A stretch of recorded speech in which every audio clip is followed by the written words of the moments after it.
How much time do you spend every day working on your dream?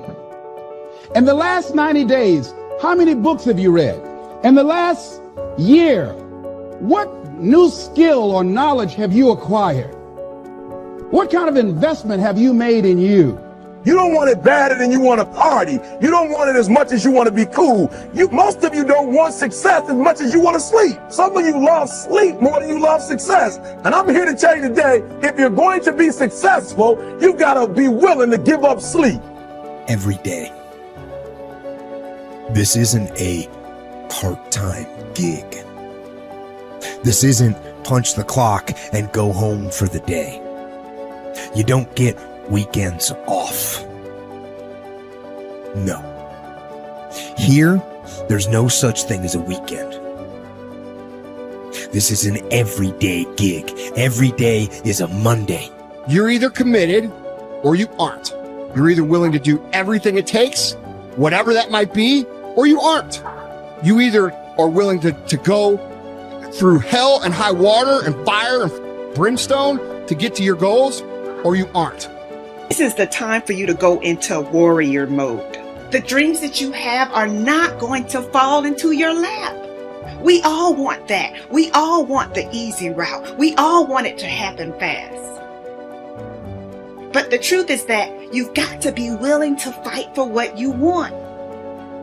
And sometimes the person that you have to check is yourself. It doesn't matter what you don't have now because you can go get it. But it starts today. It starts with a commitment. It starts with a principle. It starts with a discipline. It starts with effort. It starts with energy. It starts with an idea that you're going to make today count.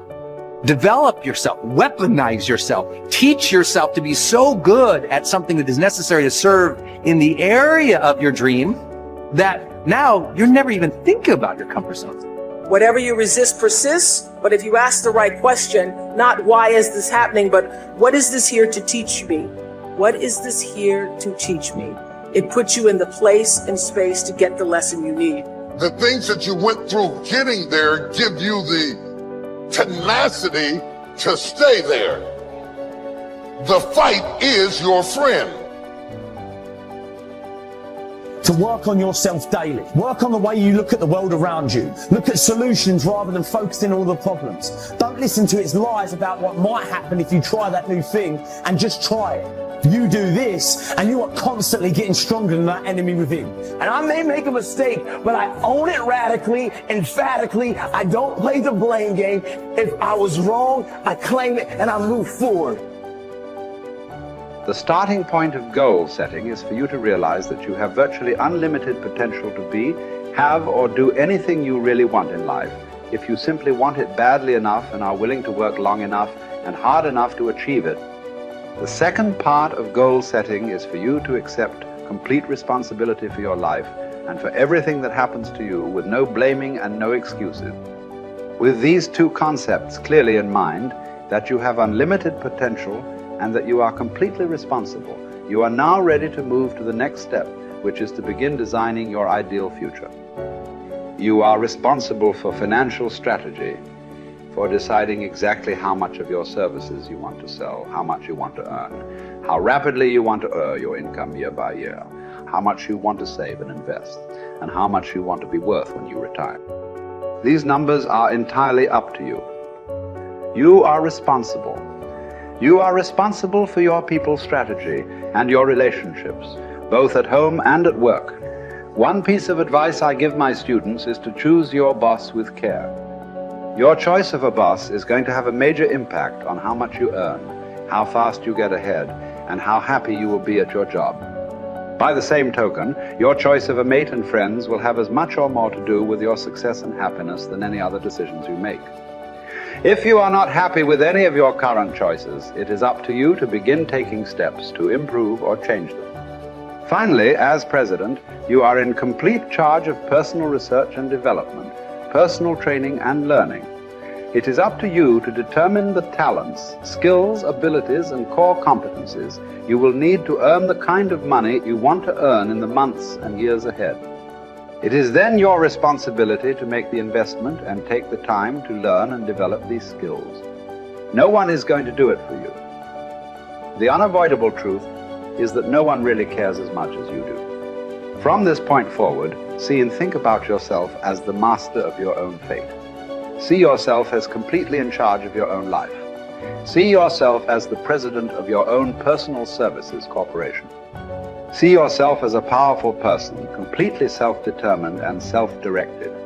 Refuse to whine and complain about things that happened in the past, which cannot be changed. Instead, orient yourself toward the future and think of what you want and where you are going. Above all, think about your goals.